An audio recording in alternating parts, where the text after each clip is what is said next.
Graça e paz, amados, maravilha do eterno, abençoados, abençoada, riqueza do Todo-Poderoso Deus, príncipes, princesas, do Rei dos Reis, do Senhor dos Senhores. Mais um Café com Deus, com o pastor Maurício Loureiro. O café de hoje está lá em Mateus, capítulo de número 9, versículo 18 e o versículo de número 24. Gostaria de também estar compartilhando com você, né? Lendo com você, amém? Café com Deus é uma porção da palavra de Deus explicada.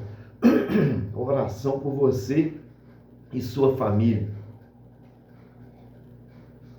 Quentinho, quentinho o café. Vamos lá.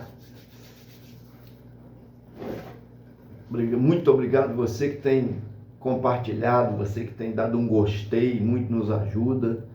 Você que se inscreveu no canal também nos ajuda demais. Tenho um compromisso de orar por você. Você que não se inscreveu, corre lá, gente. Muito fácil. Clica no vídeo, te direciona para o YouTube. Lá você clica em inscrever-se, que é automático, ok? Lá em Mateus 9, versículo de número 18 e o versículo 24 está escrito assim: dizendo-lhes ele estas coisas, eis que chegou um principal e o adorou, dizendo: minha filha faleceu agora mesmo, mas vem, impõe-lhe a tua mão e ela viverá. Versículo 24. Disse-lhes: retirai-vos, que a menina não está morta, mas dorme. E riam-se dele. Jesus surpreende, não é verdade? Eu sou apaixonado em Jesus. Em primeiro lugar, meus sentimentos à família da Débora, né? O pai dela partiu para a glória, sogro do pastor Misael Castilho. Ele é meu primo também, né? Gostaria muito de estar lá com ele no funeral. Infelizmente eu estava em viagem, né? A gente estava em viagem para Juiz de Fora e por esse motivo não pude estar presente. Deus conforte todos os familiares, né? Amigos, parentes, em nome de Jesus. Bom, queridos, a palavra de Deus traz para nós aqui algo tremendo. São duas situações que nós encontramos aqui. São dois milagres extraordinários, né?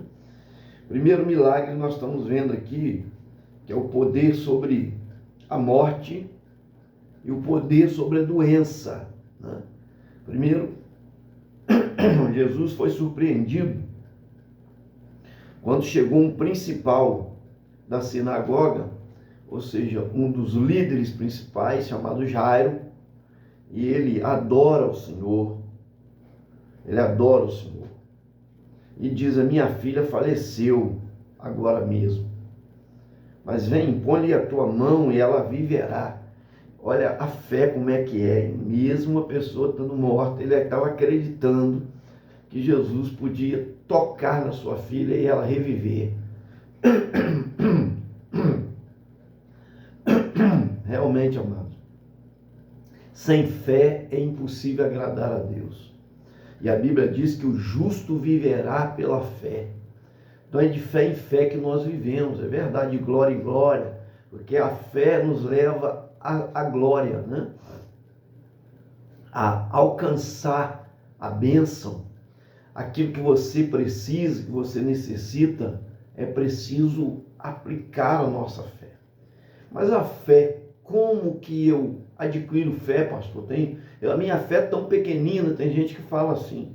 A fé, ela foi dada a cada um uma porção de fé. Todos nós temos, né? Até o ateu que fala que não tem fé, se um avião estiver caindo e fala: meu Deus, tem misericórdia, ele clama por Deus na hora, né? Na hora H, como diz por aí.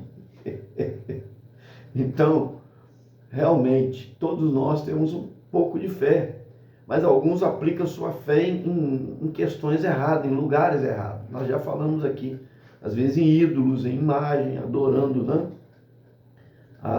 a quem não devia adorar. O único que pode ser adorado é Deus, né? E Deus não divide a sua glória, tá? Deus tem ciúme de nós, diz a palavra. O Espírito tem ciúme de nós, Espírito Santo. Então, a glória é só dele. Agora, a fé, eu posso aumentar a minha fé? Posso. Na medida que eu oro, na medida que eu me aproximo de Deus pela oração, pela palavra de Deus, porque a palavra vem por ouvir, e ouvir, né, da palavra de Deus, ela aumenta a nossa fé.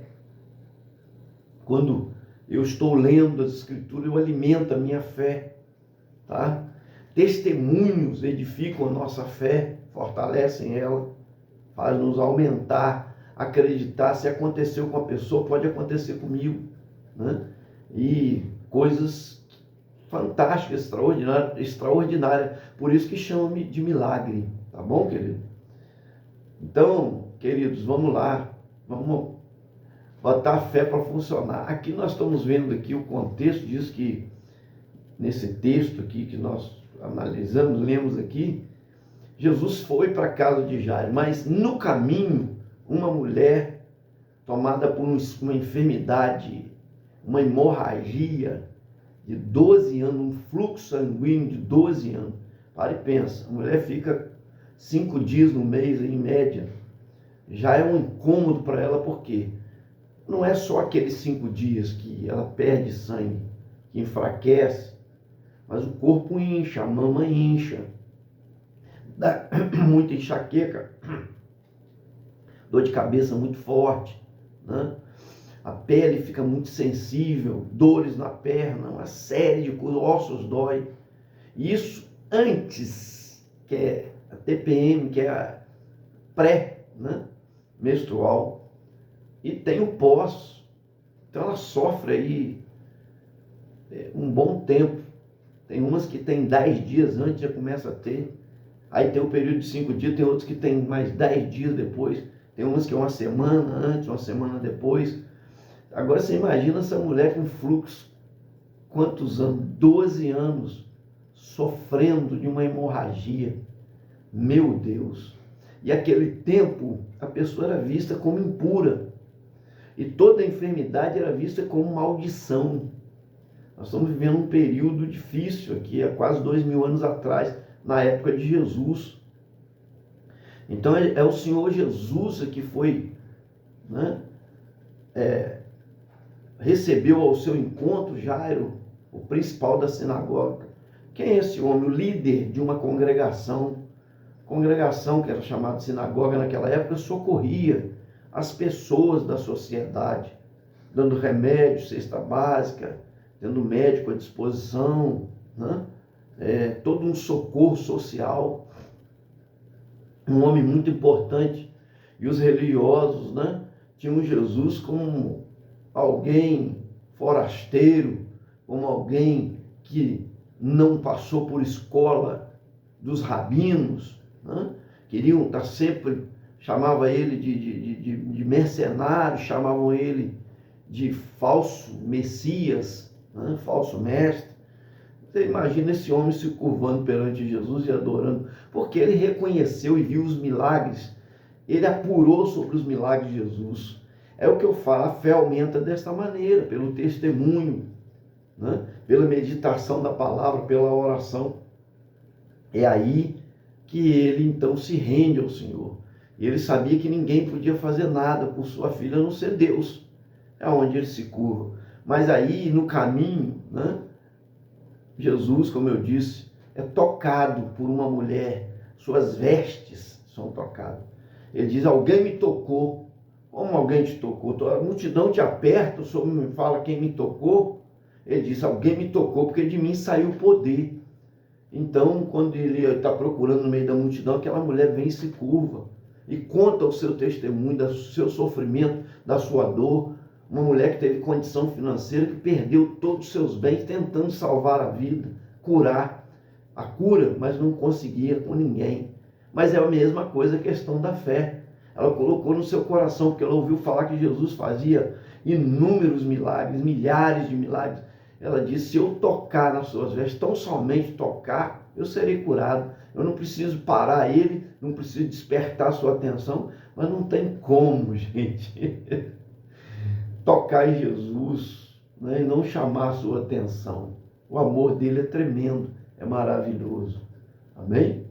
E aquilo serviu para testemunho de todos. Mas agora Jesus continua caminhando e a fé de Jairo aumenta, né, ao ver aquele milagre. E ao chegar na sua casa, ele então tira todos de lá, primeiro dizendo que a menina estava dormindo. É o versículo 24 que nós lemos aqui, né? E riam-se dele. Para eles ela estava morta, mas para Deus a morte é sono. É um sono. Não quer dizer literalmente que quem morreu está dormindo, não é isso. Em Lucas lá, por exemplo, 16, narra um fato a partir do versículo, acho que 19, narra um fato do rico e Lázaro que morreram, estavam conscientes e conversavam, né, com Abraão, pedindo que molhasse o dedo. Já falei isso aqui no Café com Deus, em água, e refrescasse a sua língua, porque o rico, dizendo que estava atormentado numa chama. Não é que quer dizer que todo rico vai para o inferno, não é isso, mas é uma classe que Jesus está dizendo, aquele que deixa de acreditar em Deus e coloca o dinheiro como seu Deus, né? Existe até o Deus do dinheiro que chama Mamon. E aí, aquele materialista avarento, que a Bíblia diz que o avarento não herdará o reino dos céus, aquele que tem amor ao dinheiro. O dinheiro é bênção, gente, para quem sabe aplicar ele para abençoar os outros, para gerar emprego. É bênção, né? O que seria dos pobres sem os ricos? Na verdade, eles que geram emprego. Então, a necessidade dos dois, verdade é essa. Mas vamos lá. Agora, é claro, quando Jesus reinar sobre a terra durante 1000 anos, aí não vai ter rico e pobre, vai ter todos iguais, porque ele vai suprir a necessidade de todos. Mas não é para dar migalha, igual tentam fazer hoje, né, governos humanos, que não vai dar certo nunca. Porque sempre vai ter aqueles que vão viver na nata, na boa, comendo do bom e do melhor, vivendo, né, abastardamente, enquanto outros vão viver na miséria, na pobreza, igualado, né, igualitariamente. Aí não adianta. Jesus vai trazer fartura para todos. Todos vão estar de igual maneira ricos, né, ricos em tudo, nada vai lhes faltar. Isso sim é socialismo que Jesus vai trazer. Não é esse socialismo que existe por aí, esse comunismo, nada disso, tá bom? Mas vamos lá. Deus te abençoe para esse entendimento. Jesus então entra na casa daquele homem junto com ele, com a esposa. Diz lá Marcos, por exemplo, que ele levou também consigo Pedro, Tiago e João, trancou a porta, né, e traz a vida daquela menina de volta. É isso aí, gente. Amém? Porque para Deus a morte é como um sono. Ele ressuscita quem ele quiser. E a Bíblia diz que haverá ressurreição dos mortos. Aqueles que estão em Cristo ressuscitarão primeiro na sua vinda, quando Jesus retornar aqui. É a mesma coisa olhar hoje para Israel e dizer, usar textos bíblicos, dizer que já está acontecendo aquilo. Não, há predição, inclusive, do Antigo Testamento, do Novo Testamento mesmo, né? Em Mateus 24, Jesus falando, e se cumpriu no ano 70. Ai das grávidas, das que amamentam naquele dia, correi, fugi para o campo, está escrito lá. Cumpriu-se lá e vai se cumprir novamente quando, no período da grande tribulação, quando o anticristo estiver reinando. Hoje ainda não está reinando o anticristo, né? Quando haverá um grande sofrimento, a ira de Deus sobre a terra, a igreja não vai estar aqui. Paulo diz que nós seremos transladados, arrebatados, assim como Elias foi levado para o céu, né? Assim como Enoque também, que andou com Deus na terra, e o Senhor agradou da maneira que ele andava com Deus e o levou para si. É assim vai acontecer com a igreja, vai estar livre desse sofrimento, que são um período de 7 anos, 3 anos e meio vai ser tranquilo, mas depois o homem do anticristo, que terá o espírito do diabo, vai quebrar o pacto com Israel. É esse Israel aí mesmo que renasceu, porque a Bíblia diz que quando vides a figueira florescer, sabei que está próximo o verão, né? Então, é essa aí mesmo. Porque tem gente que fala que aquela Israel já acabou, aquela passada. Não, aquele não acabou não, Deus restaurou agora, trazendo. Claro que é uma promessa para o novo Israel, que somos nós. Aí é o Israel espiritual, que são todos que aceitaram a Cristo. Daí um outro café, porque aí seria demorado. Que Deus te abençoe, que você receba o entendimento que esse Jesus, que muitos se veem como fraco, né?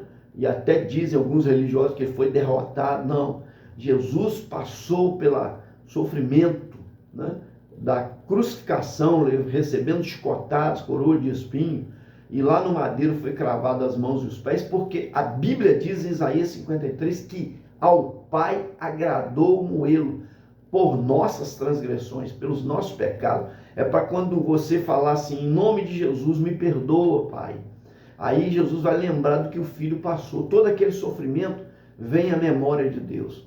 E aí ele perdoa por amor do seu filho Jesus. Amém? Perdoa os seus pecados, os meus pecados.